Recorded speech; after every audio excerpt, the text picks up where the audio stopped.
of T Watches a Scary Movie. Of course, I am T, and we are talking some scary movies. I appreciate you tuning in for another brand new episode. Remember, new episodes traditionally go up every Wednesday night at 8:30 p.m. Mountain Standard Time. The video version on YouTube. That's youtube.com/C/Theron Reynolds Scary Movies. Again, that's youtube.com/C/Theron Reynolds Scary Movie.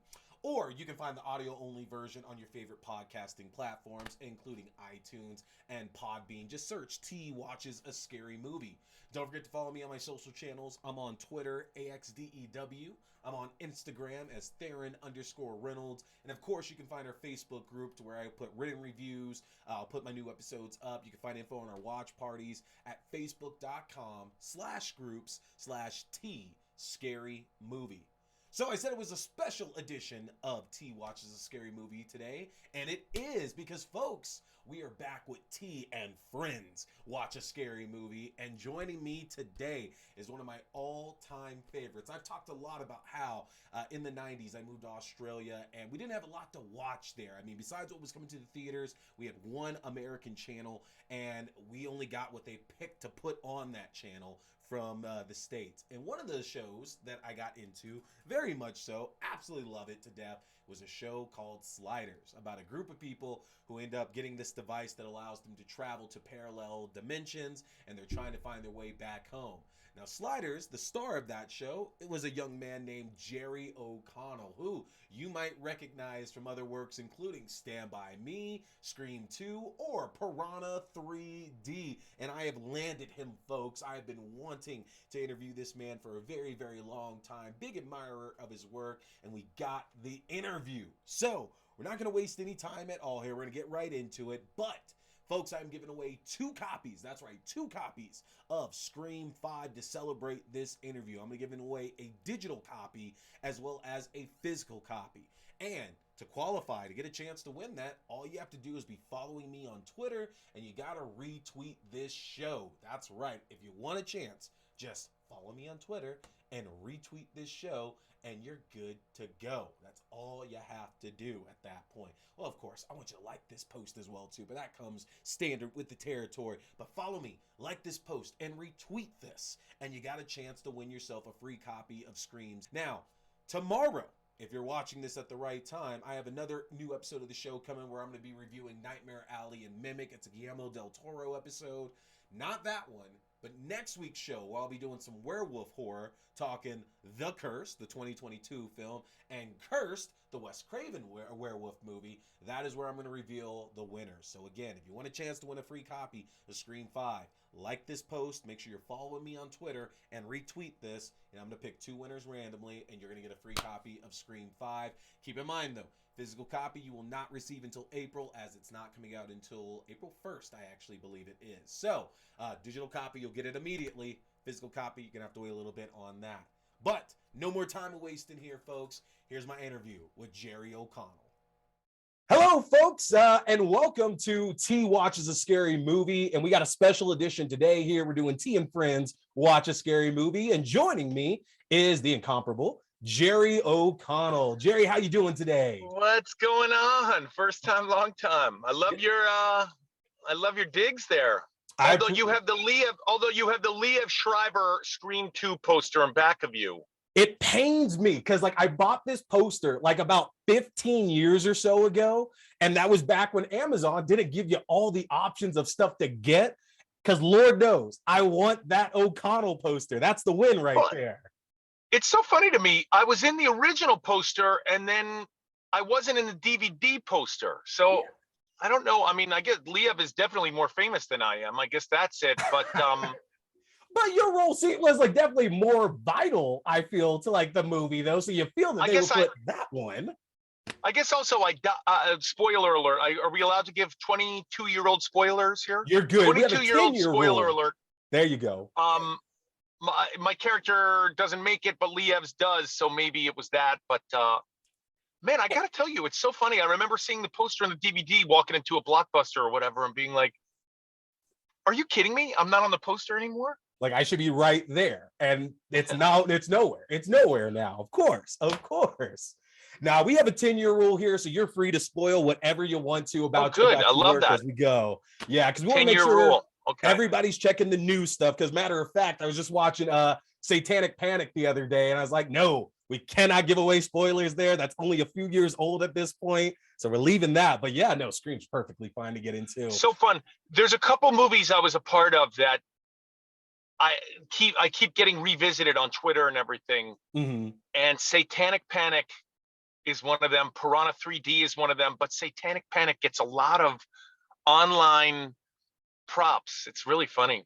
Honestly, I mean, watching it too, I think a lot of that really comes from the fact that it's just like, it seems like one of those old school horror flicks from like back in the 80s that you're just having fun watching and you can laugh at, but still it's gory as hell. And plus, Fangoria produced it. So it's pretty easy to see why people are loving that one of yours now. It was really cool. Our director, Chelsea Stardust, is, I mean, like an auteur, a fan, a student of horror. Mm-hmm. And it was really fun. I mean, it was all practical effects because you know, it was a lower budget horror film. But sure.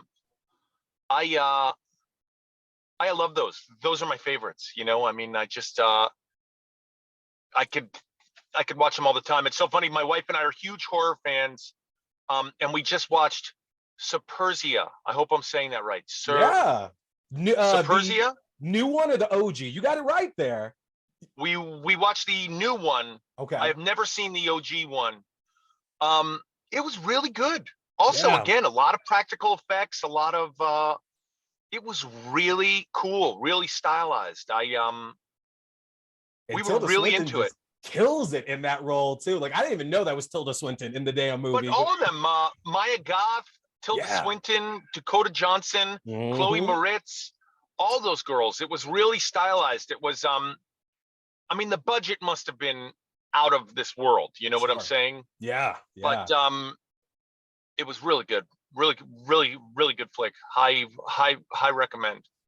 And the best horror film we watched in the pandemic was Let the Right One In, though. Yeah, the vampire one that Chloe was in. No, the Swedish version. Oh, the original. You're talking the original one. Okay, yeah. That was that one. Man. That was a real movie. Just like paced out. I mean, is it over 10 years with that movie? Oh, absolutely. You're good. Spoiler alert, when they cut to the shot of the young vampire and then she's an old lady and then she's back to being young, man, that was just like, and by the way, that's like simple horror stuff. I mean, literally they say put the old lady in there and they put the old lady in and then they cut like, and then they just cut it back and forth, but it's so effective. That to me is awesome. Low budget horror stuff that just gets like actual reactions out of us as an audience. Definitely. And it's great. It's crazy to hear that like you and your wife are big into horror because you actually got to be, you know, a kid in the 80s when that's kind of the golden age that we had of all these sequels coming out to all these established franchises and stuff like that. And kind of the start of your career as well too. And not even career wise, but back in the 80s, did you find yourself in the theaters a lot, checking out like all the new entries to Nightmare on Elm Street and Halloween and things like that now? You know, I gotta tell you, I was more of an action movie kid of the 80s, the Rambos and the Schwarzeneggers and stuff. Oh, of course. But yeah. I gotta tell you, since being in a relationship with my wife, we're horror movie fans. We go to the theater. I'm not a drug guy, but my wife may or may not be, and she likes to get have a little fun. And I remember I don't tell her what we're going to because my wife is not really like in on like what's coming out and all that stuff. So you're picking the movie. I don't tell her what we're going to. I just tell her to get high AF, and and I took her to Hereditary. And my wife had no idea what it was or anything. And I got to tell you, when Toni Collette, has it been 10 years? Who cares? When Toni Collette crawls across the ceiling silently, we're in a theater, and my wife was pretty blitzed. My wife was like, ah,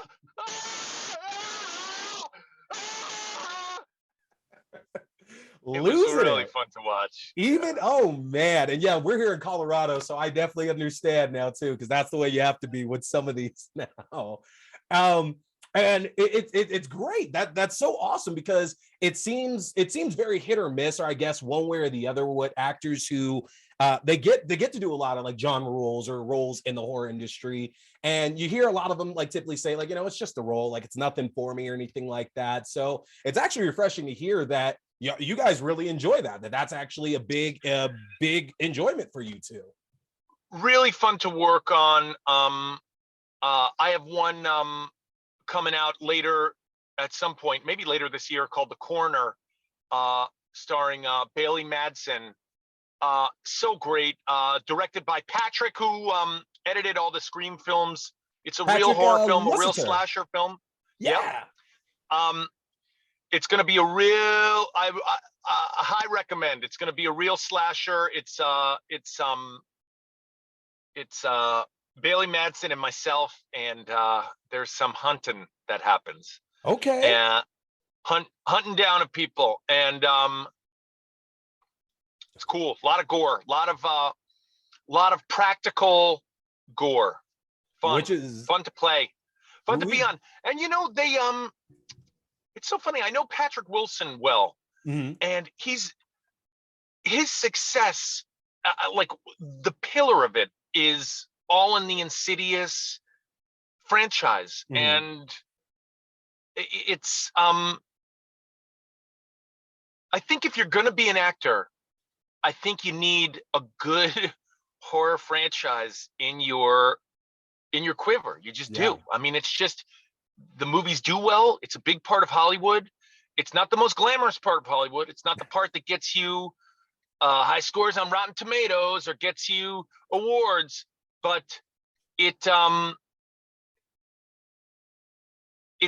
essential part of filmmaking. I don't even want to call it Hollywood. Filmmaking, Hollywood.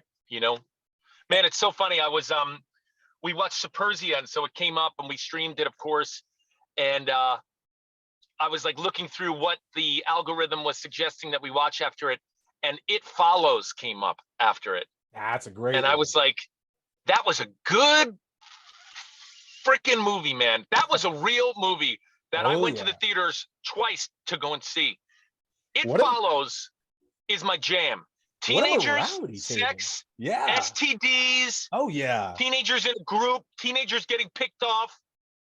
Don't have sex, you'll get killed. If you have sex, you're dying. That was an old school Detroit horror movie. And the fact I don't know anything about It Follows or the people who made it, but you did a great job. And the fact that too, like again, you hit right on the head there. I mean, that's such an old trope. Obviously, like you have sex in a horror movie, you're gonna die. And the fact that literally the point of the movie is if you have sex in this horror movie, you are going to die. Like that's the It was awesome. Yeah. It was awesome. And it was such an awesome film too, because like something's happening in the beginning, it's kind of creepy.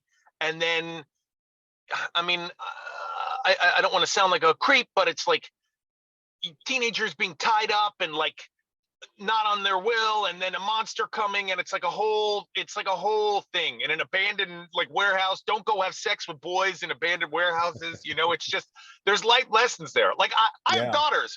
I can take my daughters to It Follows and be like, this is what happens if you meet dudes and go into warehouses with them. This is what happens. I'm not even going to do anything. This will happen. Yep.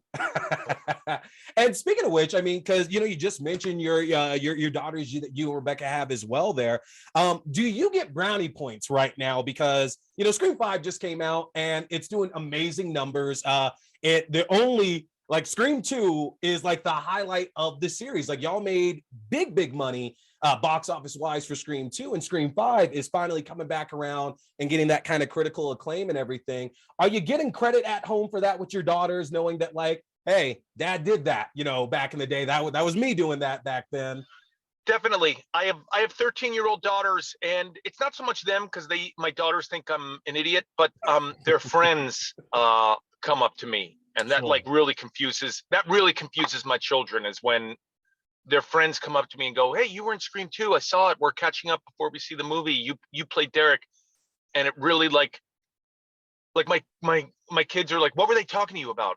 Like, I think the poppy, I got to tell you, I think my kids are in 7th grade, and I think the most popular 8th grader at their school came up to me Oh and talked to me wow. about Scream 2. And my daughters came up to me and they were like, "What did she just talk to you about?" And I was like, "Scream 2." And they were like, "What did she say?" And I was like, "None of your business. Like, you're not with the popular kids. Like, That's a me I'm and not them telling right you." there. Yeah, I said to my daughters, I was like, "You guys are nerds. I'm not telling you." Oh no. Is it I was a like, get a life, loser." is it a thing around Halloween for y'all? Because obviously that ghost face mask is just everywhere. It's a popular one every year. Like, y'all going trick or treating? You're going to get costumes and stuff like You know, that. Is it? we are horror. We are horror Halloween Horror Nights family. We go every year, sometimes twice a year. Listen, I work hard all year to pay for the fast pass. We do it. I love it because my children are 13 Yeah, and you can call child services now. I've been taking them since they were like 10, but they're and worth it. They're it so messes worth them up. it. It really scares my kids. I wish I had It more really around scares me. my kids. Because I love that you go. Like, do you guys typically do? I assume it's the California one y'all typically are hitting now. Are you doing the Yeah. Florida ones at all? No, we do the Universal Studios here in Yeah. Los Angeles.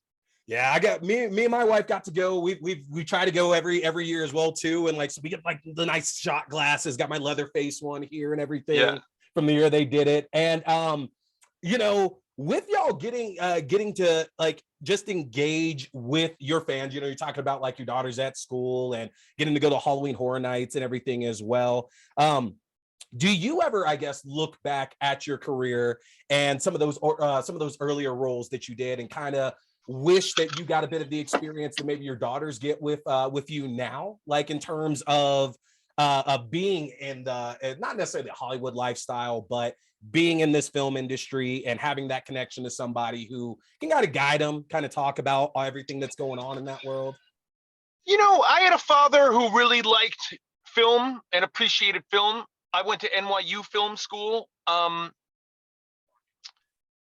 I think it's just having a parent who's, and I don't want to just say it's film. I know you're a horror film, channel podcast, but I think it's all film. Yeah. I think horror steals from all genres, definitely comedy. Oh yeah.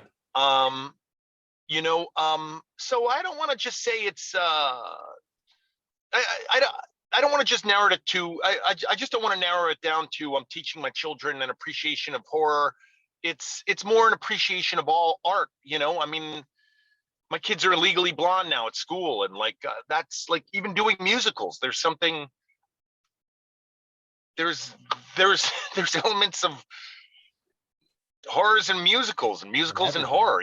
I mean, like you know, take a take a film like Reservoir Dogs. Like that's got horror elements in it. The When dancing and the yeah, when yeah. Michael Madsen is carving that man's face off, that's a horror film. Yeah. That's not a heist film. That's not, that's a horror film. Mhm. And there's musical elements to that. He plays like you put the lime in the coconut.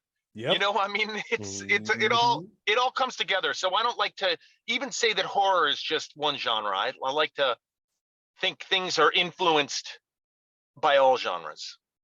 And looking at some of the roles that you've done, one big thing, even going away from horror, that you seem to kind of like really excel in is those coming of age stories. And of course, there's Stand By Me, but then we have a lot of other roles in there as well too, including one of my absolute favorites, Calendar Girl. Can't Hardly Wait's part of that. Even Camp Wilder. And what kind of let me rephrase this here. Those are important tales for You everybody. know, I think when you're young, you tend to do films that revolve around young kids. If I was 20 right now, Mhm. I'd probably be in Outer Banks or One of Us is Lying. And Yeah. you know what I'm saying? Yeah. But I'm not. Now I'm in my 40s, so I'm playing the dad of whoever's in One of Us is Lying or Outer Banks. Sure. Um, so I think it's just, and listen, I was fortunate enough to be in can't hardly wait. I was fortunate enough to be in Stand By Me, you know. Yeah. I would have said Calendar Girl, but no one knows what you or I are talking about. Oh man, that was a throwback for me. I watched that all the time back in the day now. And especially like because you talk about how like at your age now you would choose obviously different roles, and if you were 20 now you'd be playing this different role in series and movies these days. Did you have much say in the roles that you were taking back when you were younger No, and coming up? no, Okay. no. It was I still don't. And you know what? I still don't have say. You know, I mean, listen, I'm sure some people are really good at choosing roles and all that stuff. mm-hmm. I don't. I'm someone who's open to the universe. I believe you are where you are for a reason. And, you know, for example, the film, The Corner that we shot this summer, like that's coming out later this year, like that was Patrick who edited Scream 2, and he came to me and he had the script, and it was great. It's just I'm a real believer in fate and just being open to the universe and all that sort of stuff. But no, I'm not choosing any of these things. You know, like I auditioned for Piranha 3D. I go in there and I have a pretty good idea of who I'm going to base the character on, and I go in there and give it to them, and it works out. And Piranha 3D is interesting because, you know, your character in there, he's this, you know, sleazy porn director, producer, and everything. And you always tend to excel, you know, in any role we see you and you excel in. But I think a lot of people would associate you with being like the all-American good guy. You know, he's the hero. He's the guy that's going to come through in the end. And whenever you get to play these kind of like, you know, alternate roles like that, or even like in Tomcats or anything, you also are hilarious. You're absolutely hilarious in that. And I'm curious, if are you pulling from, you know, different banks within you to like when you're playing your you know, your Quinn Mallory's or all these other roles versus something like Derek and Piranha now? Like do you have to go for someplace different for that motivation to play those kind of things? No, I think you play different things for different roles. You know, you just play different things for different roles. I know that's not really wording it very, very eloquently, but like you get a vibe on a set, you see who you're working with, you see what the director wants. I'm a true believer in this as a collaborative process. Mm-hmm. You know, it's not just me coming on with a performance. When I go on to Piranha 3D, I see what Alexandre Aja is going for, you know, and I can see he's going for sort of this like pop culture, you know, he's a French guy who probably watched spring breaks happen on MTV. And so he's got this like sort of like hyper, sort of like energy drink idea of what spring break is. And so I'm going to give that to him. You know what I'm saying? Yeah. And, you know, I'm working on a boat in Piranha 3D with beautiful ladies, but the story's being told through the eyes of a teenage boy. So a lot of my performance is going to be sort of crazy performative for him, and then bringing it back down to be sort of like a quiet secret between me and this young boy, you know, like I'm letting him into my secret world. So it's, I'm influenced by everything around me when I play things. I don't come in there and go, I made these notes, this is what I'm doing, this is it. I come onto set every day and I look around and I say, who's funny around here? Sometimes the location is funny. Sometimes there's something interesting at the location. Sometimes there's a background artist that's interesting. Sometimes there's a coworker. You're like, I should be next to this coworker. I just stay open to the universe, man. Yeah. I swear I'm not high in this interview. Nah, but we'll ship you some from Colorado. And I'm sorry I had to start driving. I told you I got to pick my dogs up. Oh, absolutely, absolutely. Now, to the mention Alexandre Aja, he also did the remake of The Hills Have Eyes that was done originally by Wes Craven, who obviously you worked with. Yeah. Can you talk about your experiences getting to work with the late great Wes Craven back in the day? I mean, he was just such a calming. He was beyond a coach, a boss. He was like a figure. He was like a calming figure. He was godlike, actually. Yeah. He was godlike. I really God rest his soul. I wish I had really. I did appreciate every moment I had with him, but I wish I like really like savored every moment I had with him. Really, he was a god in my eyes. Yeah. To a lot of people for sure. That's amazing to hear, because you know, a lot of times we might not get that kind of honesty from people in this industry to say that. So that's fantastic to hear, because that's the same thoughts a lot of people I think have about him. And I'm curious because Kevin Williamson, who wrote Scream 2, said sometime recently that the stories that came out from that movie, that there were, you know, a million redrafts of the script and everything, and pages weren't given until the day of. And there's a very popular version of the script out there that features, instead of what we saw, which is, you know, you're still the good guy, you're still, you know, the main male character, you're Sidney Prescott's boyfriend, and ultimately, you know, it doesn't go well for you at the end. But there's that popular version of the script out there where it's revealed that actually you and Elise Neal's character were actual killers in the movie. I heard that we were the killers. I heard that script leaked. I've never read it. I didn't even know it was out there. Okay. I mean, I'm not even sure it's real. Is it? No, he said it was a cover. So that's exactly what Williamson said. He said it wasn't actually a thing. Oh wow, so it was a fake script. Yeah. Okay. Wow, Well, cool. That's interesting then. Okay, so there's not really any there's no kind of conspiracy or anything like that to where there's on the cutting room floor this ending of Derek being the killer, ripping the mask off, anything like that now. No, we only shot that one ending. I mean, in Scream 2, but we did not get it until we shot it. Okay. That part I do remember. Yeah. All right. Well, to change gears just slightly, I only got a few more here for you. Mentioning going back to getting to work with your family and everything, you've actually gotten to play a very big role that a lot of us love, Superman, in a lot of recent DC animated films, doing a great job with that. And what might shock a lot of people is that a lot of those DC films that you were doing kind of tend to verge on the horror side, especially the most recent one, Apocalypse War, and all these heroes are getting killed and just destroyed and everything like that. I am very, very curious how it is getting to work with your wife on a number of these properties, and then what really goes into playing the most powerful person on the planet who also has to be scared. Well, first of all, the most exciting part about playing Superman in those DC animated films is the fact that you are playing Superman. I mean, that's like obituary stuff right there. Yeah. The second really fun thing is that I really believe that those DC animated films are some of the best superhero.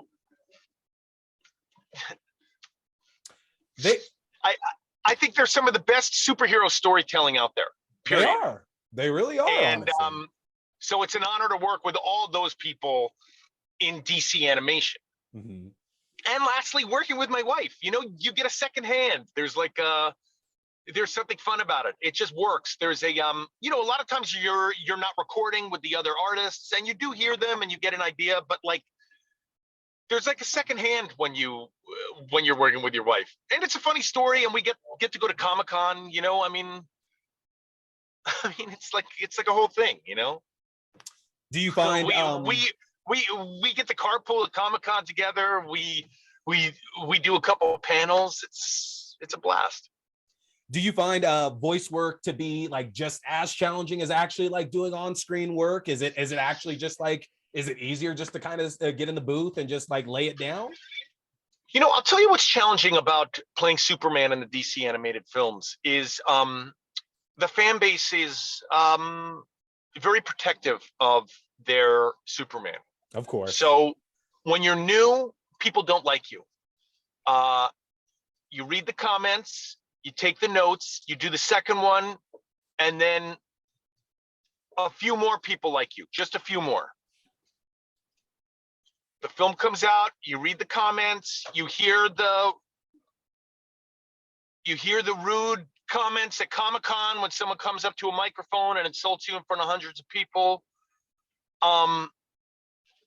You know, take those lumps and then you do another movie, and then there's a few You know, it's a process. It's a journey. You get used to it as much as everybody else gets used to you. I really appreciate everybody's notes. I take them. It's not my role. It's the fans' role. It's the fans' world. So that's the challenging part is the expectation. Yeah. And kind The of challenging meeting it. part is the demand for excellence. And I mean, you rose to the challenge, it seems like, because you had a number of films to where you got to portray the role, and you closed out on an extremely strong note before, you know, they reset everything and new series and everything like that. Yeah. Now, You know, I gotta say, I cannot take all the credit. That Warner Brothers DC animation team it's the best. Yeah. The writing is the best. The artists are the best. The desire to give the fans something new while staying true to the original work. They're the best. They're the best. And you know, I work in Star Trek now. I work in a lot of genres where there is canon, and I'm so glad that I got to learn and cut my teeth with canon with the DC animated world. Yeah. And speaking of fandom, by the way, too, I'd be remiss if we didn't talk a little bit about Sliders here. And the idea of Sliders, Quinn Mallory designs a device that allows him to travel to parallel worlds. Like the tagline says, it's the same year, you're the same person, everything else is different. And what's interesting about that show, and you've talked about it before, is that it kind of changed genres as it kept going on, starting off as this big sci-fi show. And then it started evolving to where we started seeing all these homages to popular films, you know, Tremors and Night of the Living Dead and Island of Dr. Moreau. And I'm curious if during your time on the show, what was really the preference for you, looking back at all your heavy sci-fi stories that you told in the earlier seasons versus, you know, before you left the show, getting to do a lot of the more genre stuff in it? Is there a preference to the stories you like telling in that show? I had no preference with Sliders. I loved that every week was a new movie, was a new TV show. That's what was so awesome about Sliders. Now listen, we were being made right next door. We were sort of the B-side of X-Files. So X-Files was doing the exact same thing. Yeah. And that's the fun thing about Sliders, is that it was not, you can't say it was one type of show, you know. Listen, toward the end there when I was on, there was a lot of alien stuff and machine guns, and you know, our bosses were renting Humvees, and like there was a lot of like sort of like alien action, if you will. You know, I don't know who that was a note from, but it was like a lot of like alien machine gun fire action. So you know, I loved earlier Sliders. Later Sliders sort of I had issues with.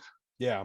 And there have been, you know, rumors and everything like that at least you and John Rhys-Davies are interested in possibly like revisiting that world. There was a great sketch you did, I think, for Funny or Die back in the day, right, covering that as well too. I'm curious, like, have there been any updates, any new details, any progress on that front with a possible revival?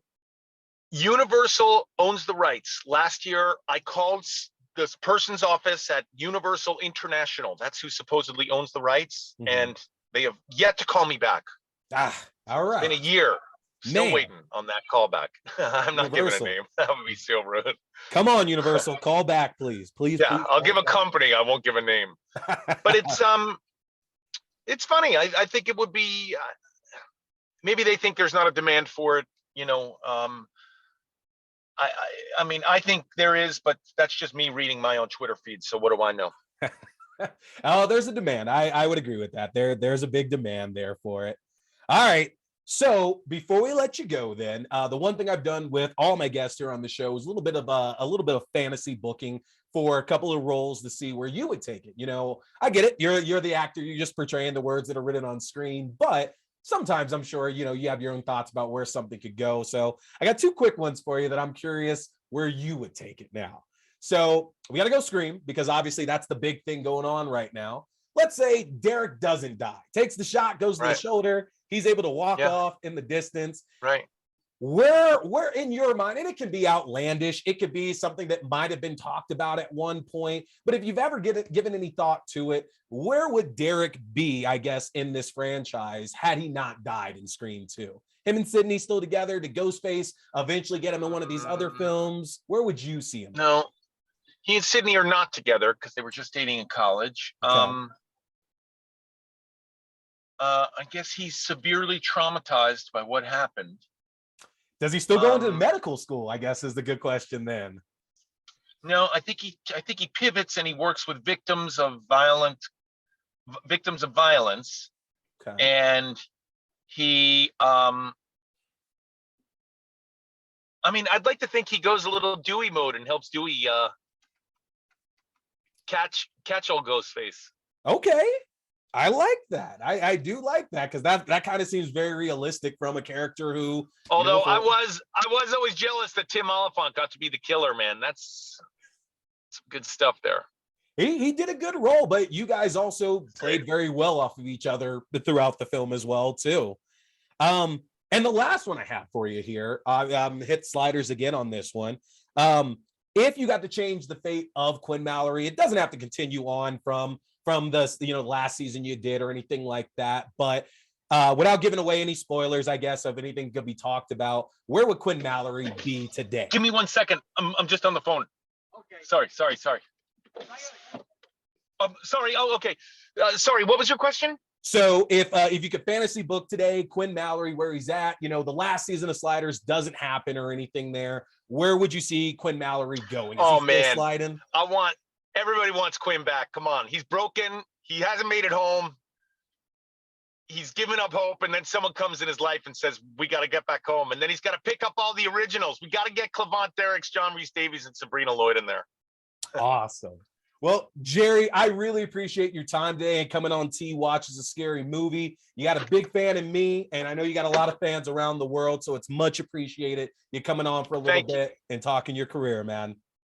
Thank you, pal. And that's going to do it. Thank you, Jerry, so much again for joining us here on T Watches a Scary Movie to talk a lot about your great career. It was a lot of fun getting to talk with you. And I hope we get to see you come back when we get to look at The Coroner later this year. That's going to do it for us tonight, folks. Again, if you want a chance to win a copy of Scream 5, please make sure that you have liked this post. If you're looking at this on Twitter, make sure that you're following me. That's AXDEW. And make sure to share this post as well, too. And I'm going to be picking out a winner on next week's show where I'll be reviewing The Cursed and Cursed. But also, don't forget to tune in tomorrow where I'll be looking at some Guillermo del Toro horror. We're going to be looking at the recent release, Nightmare Alley, and a classic of his that I absolutely love, Mimic. Tune in. You're not going to want to miss that one. That ending of Nightmare Alley, right? So, that's going to do it for me, folks. My name is T. We've been talking scary movies. Stay scared.